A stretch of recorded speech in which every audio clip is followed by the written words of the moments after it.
Hi guys, can you hear me okay? I Can you hear me? Hello? Uh, can you hear? Oh, hi Bruce. Can you hear me all right? Oh, good. Okay, that's what I was wondering about. Um, oh man. Hey Healer, Clyde, how you doing? Um, what I thought might be a good topic and is something that I guess I've gone over my head a lot. It, row, yeah. Oh, come on. All right. Um, Hey, Abdul, how you doing?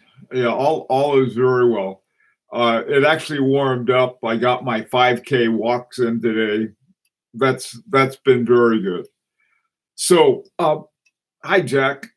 Um, what I hope to do is to try to try to look at something that has.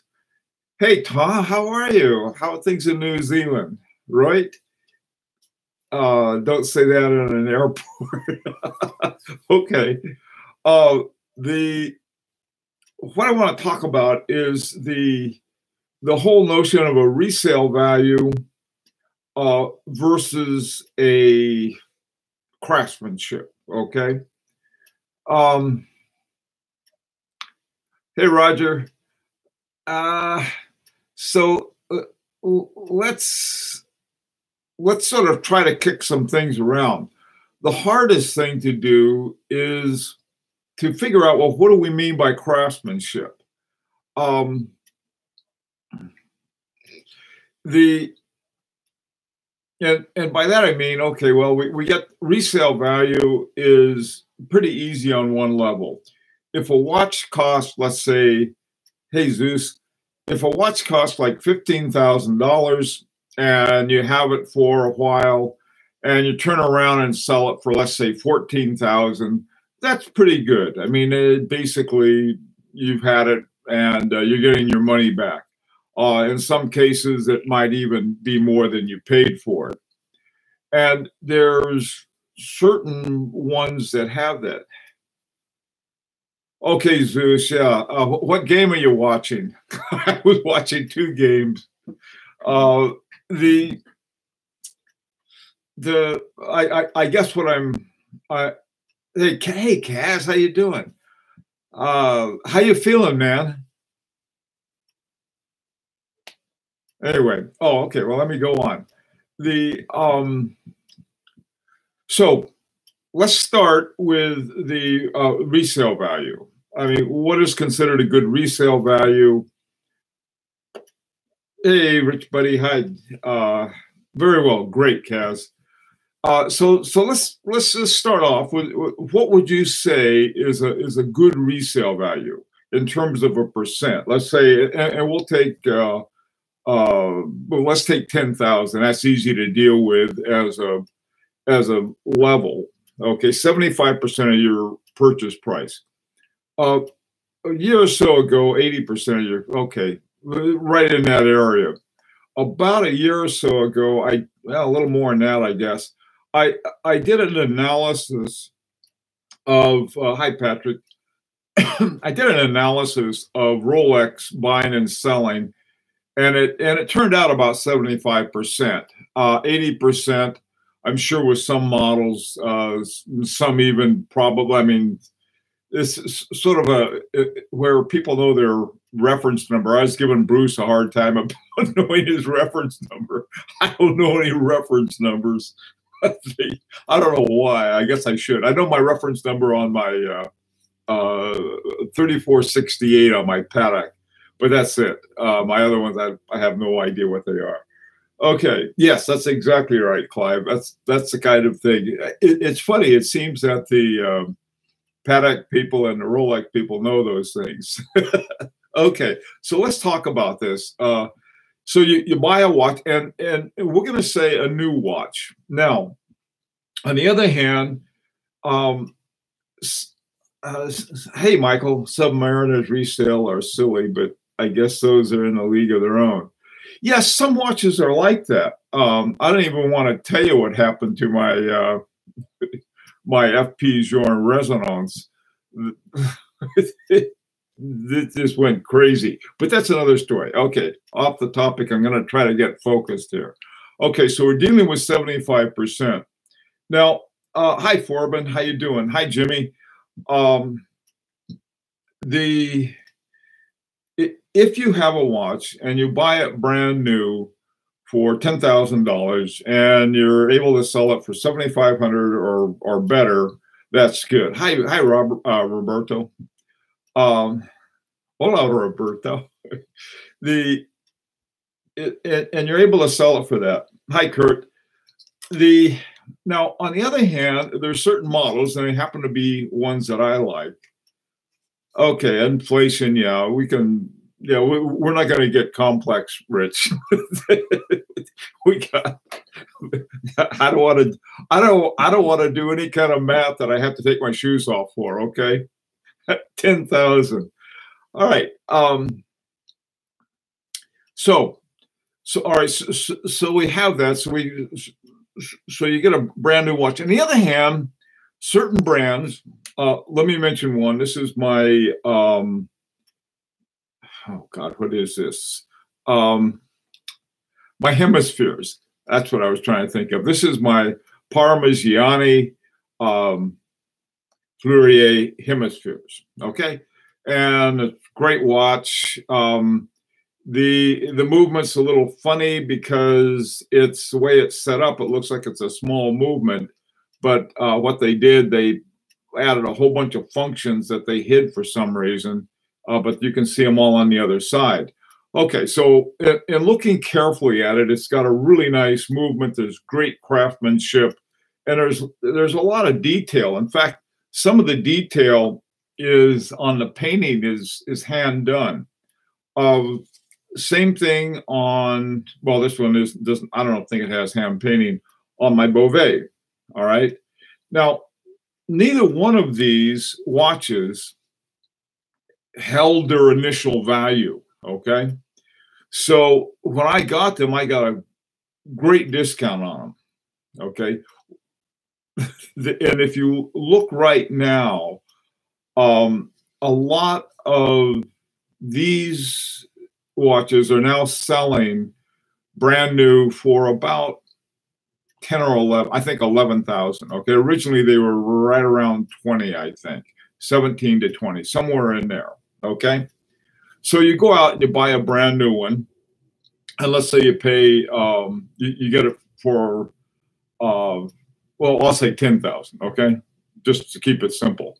Either one of these, if I went out and I bought it for $10,000, I'd say, wow, I got a great price because it was like 50% of what it was originally. So I'm buying it new for that, right? And then I turn around and I sell it for $7,500. Is that a good resale value? Well, in the sense that what I paid for it, yeah, that's a good resale value.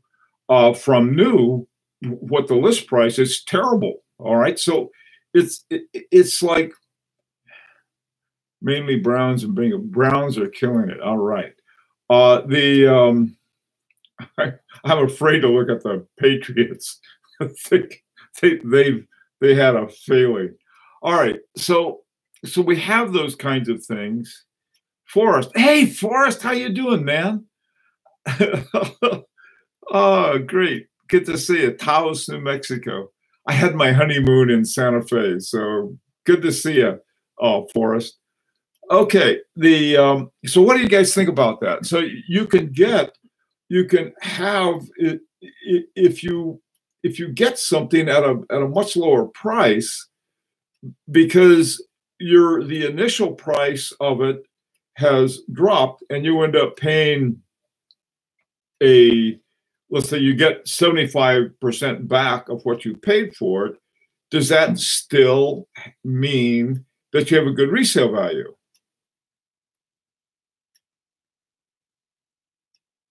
Are these handmade? A lot of them are. A lot of the parts are handmade. there's a the thing about Parmigiani Fleurier is that they're together with a whole lot of different elements to it. There is sort of a vertically organized company under the Sandoz family. Okay, I'll put it that way. And some of these watches, like these watches, had a bounce. Suddenly they became more popular, which is great. Beauvais won the grand prize at the what is it called? At the grand prize d'Horlogerie de Genève this year, so that was nice.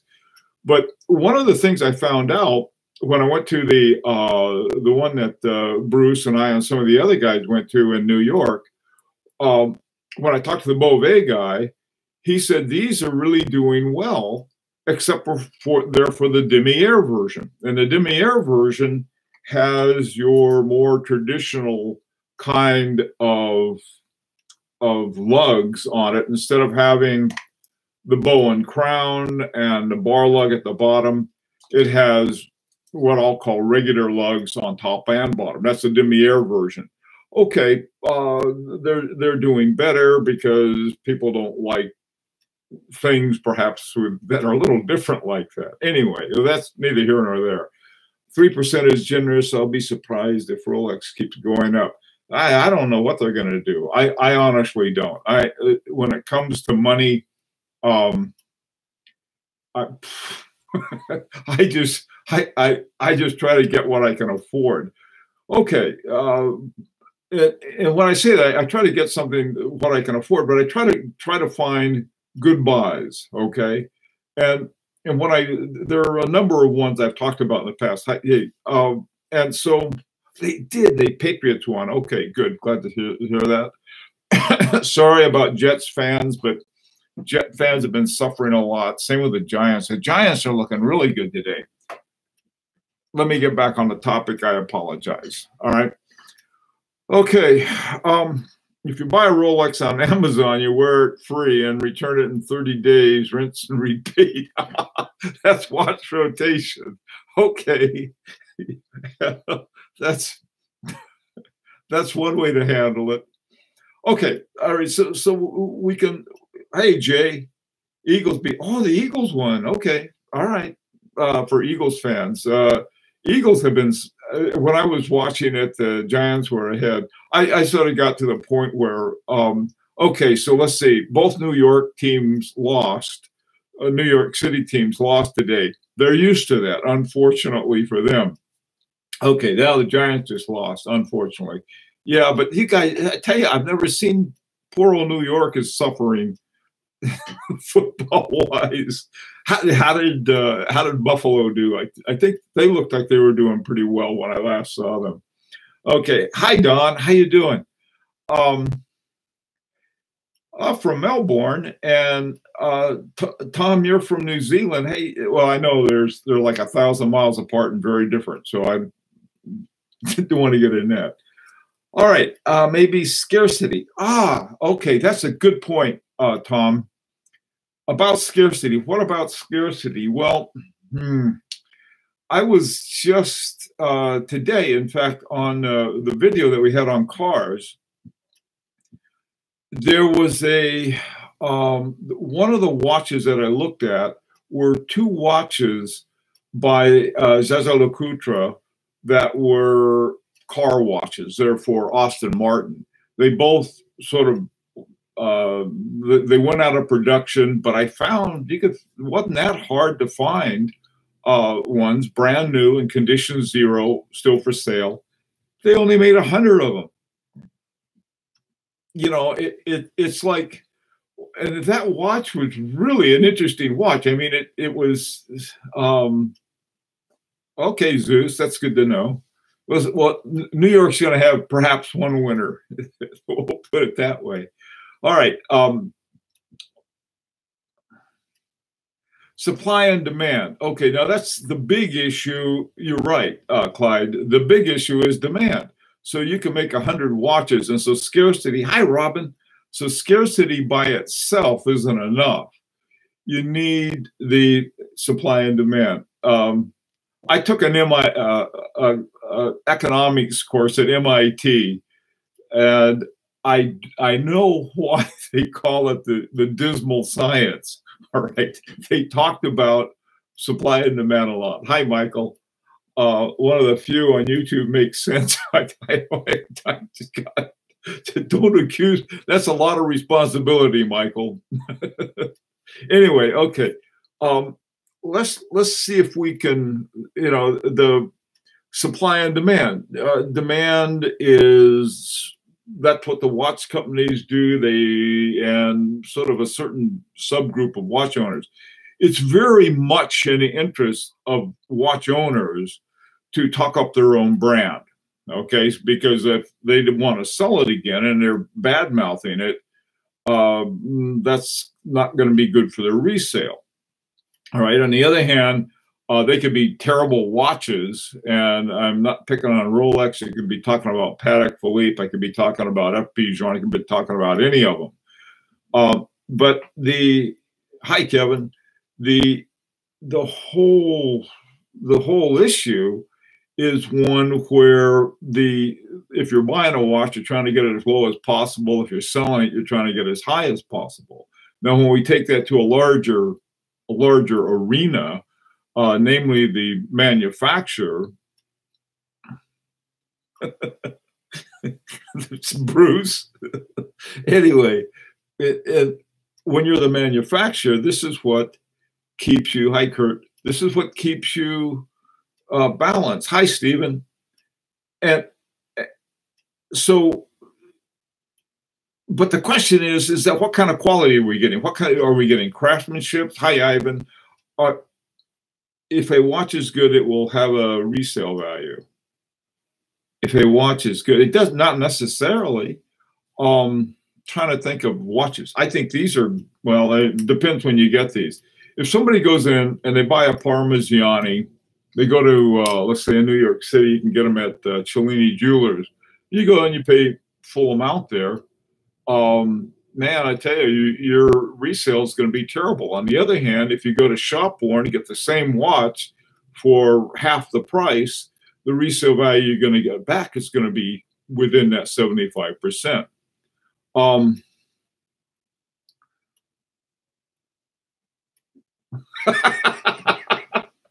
I didn't see that. You like my curtains, huh? God. Okay. Okay, a little off topic. We've been on topic. Rohit, a little off. What do you think about Archie Leckie, aka Paul Pluto? Came across his channel recently. I don't want to say anything about anybody else's channel. Everybody does what they want to on their channel. I really mean that. If it's whatever agenda they have is their agenda. Let me tell you one I have spent some time on, and that's Clyde's. I like Clyde's. I think Clyde is doing a good job. I really do. He's got some interesting topics he talks about. Not that he knows anything, but it does a pretty good job. Anyhow, just kidding you, Clyde.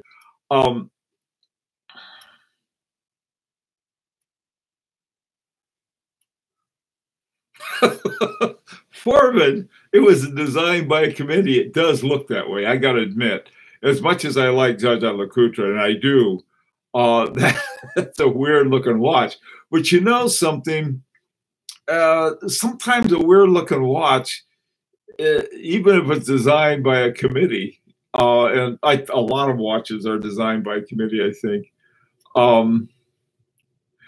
No, Clyde isn't the guy that walks in Japan. Clyde has a different guy. Hi, Stephen. Let's see. Robin.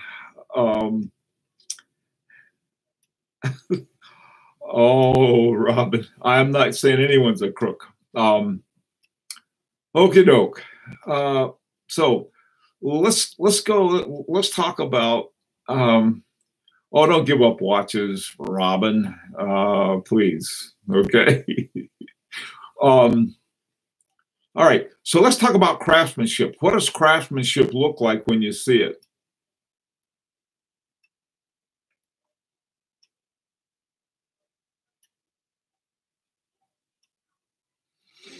Yeah, Tom, you're right. You know, that's another thing too. On uh, engraved balance wheels. Okay, that's one thing. Or actually, you probably mean engraved balance cocks, right? The little bridge that goes out that the balance wheel is on. I don't. Boy, I tell you, you'd really need something fine. I like the ones that Lang and Hein do. It's really a good one. They have a lot of detail and so forth. And the one of the things is that they, to me, that's important, is that they really show the movement. Now, I'm not picking on Rolex. Honest, I'm not. Rolex has, to me, one of the best craftsmanship in the Cellini prints. Love that watch. And if you look at that movement, you got those three bridges coming down. You have this circular Geneva waves, really beautiful. Hilo 70 craftsmanship is relevant to price. It should be, I think. I agree with that, but it always isn't. I mean, sometimes there are watches with iffy craftsmanship that are worth a lot of money, and other ones with really good craftsmanship that aren't. But I agree with you, Healer. They should be connected. Good craftsmanship should be part of the formula to bring it up. I still have on my driving watch, and if I look at it, the 4400 came out with this watch, and the first review that I read of it was by, of all people, Kerry Voutilanen. And what Kerry Voutilanen said, I thought was very interesting. He was praising the movement, not well, he said the finishing was great and everything like that, but the things that he really liked was, he said, well, the way things are organized. He said the way this movement is organized, it makes it easier to service, which I thought was an interesting point, because in other words, they thought about it, and they did something that would enhance it in a certain way. Now, whether that is sort of an industrial type of craftsmanship or actual craftsmanship, what do you guys think? Oh, let's see.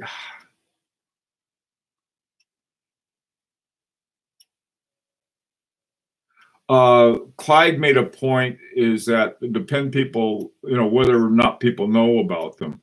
One of my watches that seems to be, that people seem to like, it's relatively rare, is the Vacheron Constantin 1972, the version number 2. It was not a popular watch for men's watch, but the smaller one for the women that had a quartz movement in it was wildly popular. And so I ended up with one that, in terms of the guy size, we learned to build cosmetics equilibrium of price and quality. Healer, you're right. I think your point about that's one of the things we can know. I think it's important that we look at these things and we consider these things rather than just reputation. If everyone says, "Oh, this is a great watch," and maybe it is, and you want to find out why it's a great watch, but you also, and to me, the real fun part is to find watches that are extremely good watches, and they're really, a lot of people don't go after that. Aunt G about a Grand Seiko. I don't know. You find Grand Seiko to be true craftsmanship. You know what, Aunt? I don't know that much about Grand Seiko. One thing about Grand Seiko that I'm not crazy about is that they use the high beat. I don't like that. I'm not a big fan of high beat, and one of the reasons I'm not a fan of high beat, all of the greats in the watch industry use a lower beat. Not only is it lower than the high beat, which is I think is like 36,000 beats a minute or an hour, but they're below 4 hertz, often below 3 hertz. You know, I had that big interview. I interviewed all those people to find out why. But your typical watch is 4 hertz. They kick it up to I think it's God, I don't know. And then there's that 10 hertz Breguet healer. I think you have one, and that thing is amazing. I mean, it's sort of really amazing. I don't know how many of those they make, but that, I mean, I do know that the Breguet has some amazing technology, not high tech, but rather mechanical technology. Hi, if I haven't said hi, Ivan, hi, how you doing? And Watch Aficionado, glad to see you.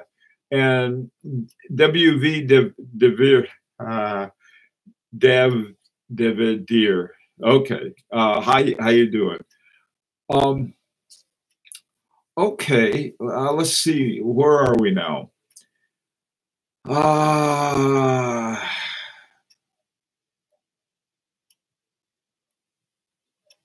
Double springs. Yeah, in the JLC deadbeats.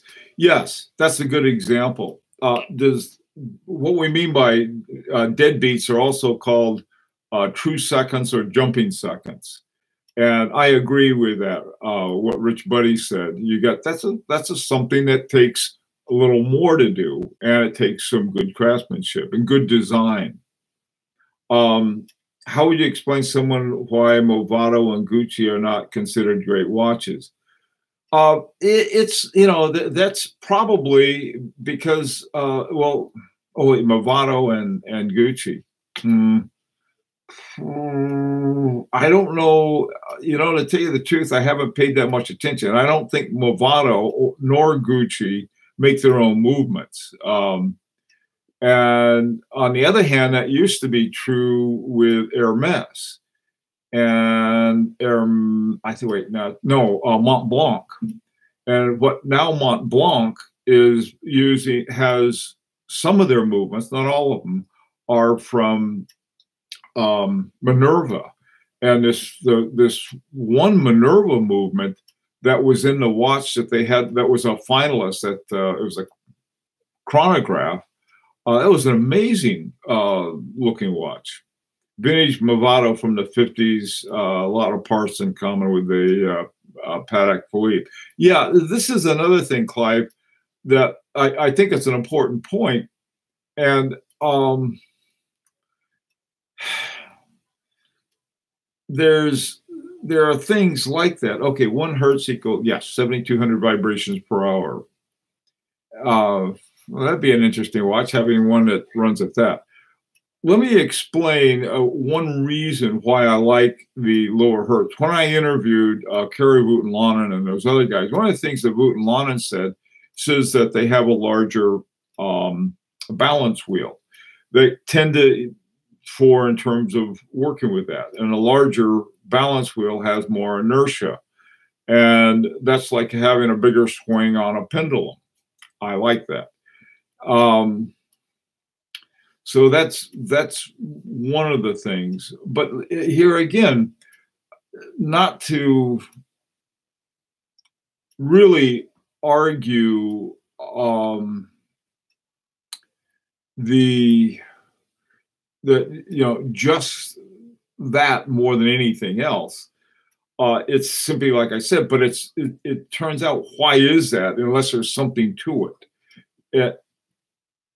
That's the question. The technology behind it. I have one of my favorite watches is a 4 hertz, and that's a Harbring 2. And a Harbring 2, when you look at the finishing, it's very clean finishing, but it's very plain and a very I don't want to say it, Austrian austerity. But those watches, that watches probably keep better time than anything I have. It's just the most. It's just an amazing watch. This year, for the fourth time, they won a Grand Prix award. Here's this little company they put out. I don't know. It's Richard Harbring and his wife, I think, and their dog and cat or make up the whole company, and they've won 4 Grand Prix awards. That's just blows my mind. So anyway, okay, accuracy is just as important as craftsmanship and building quality. Yeah, now I agree. They should go hand in hand, and yeah, it's good craftsmanship with some other elements add to it, and part of that is the ability to keep accurate time. The reason that accuracy and time has been taken out of a lot of equations is because, you know, a $10 quartz is going to give you perfect accuracy. So it's the kind of thing. Okay, it's a dream. What's a dream? Healer. Okay, I'm having a hard. I got to keep up with all of this. You guys are having an interesting conversation here. My first watch was a Gucci in '88.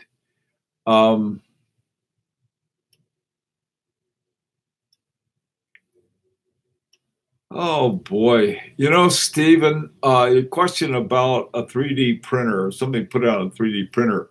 I had read that a while back that some stuff that Tag Heuer was doing was done using nanotechnology.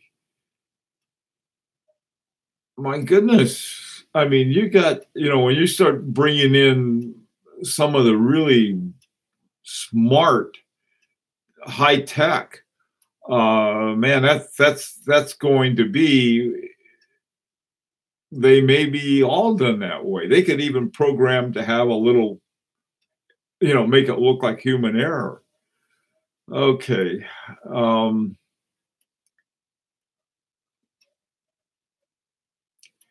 Accuracy should be a bare minimum. Yeah, Clyde, though, the thing about it being a bare minimum, if you want a bare minimum, get a quartz. There's something else going on. Now, being a pretentious watchmaker myself, I've broken enough movements. I've probably broken more movements than all of you guys put together. And looking at it, and you can really tell about the quality. I mean, like the ones I've looked at, some have been Chinese clones. Some of them are very good, especially with accuracy. I get great accuracy, and then I go in with my little toothpick, and I get even better accuracy. I've been bringing those things in at under 1 second per day in terms of accuracy. So it's a funny kind of thing, and this is with a 6498 or 6497. So it's there. Okay, let me see. Collecting vintage watches showed Tissot manual line column wheel based on a Lamani. It looks incredibly well crafted. Healer 74, is that a node to what? 3D printers are getting a 4D printer.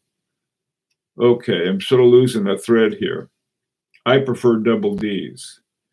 Who doesn't?